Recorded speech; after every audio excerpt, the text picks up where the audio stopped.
In this video, I'm going to show you how you can easily hide your Facebook account. Be sure to watch the video to the very end so you don't make any mistakes. Let's get started, and the first step, open up Facebook app.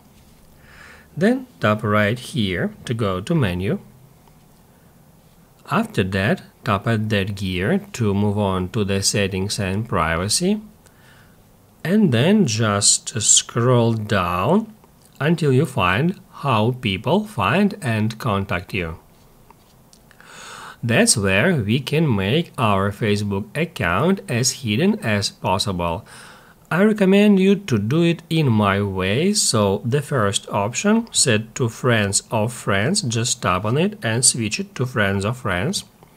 The next three options I recommend you to set to only me. And the last one I recommend you to turn off.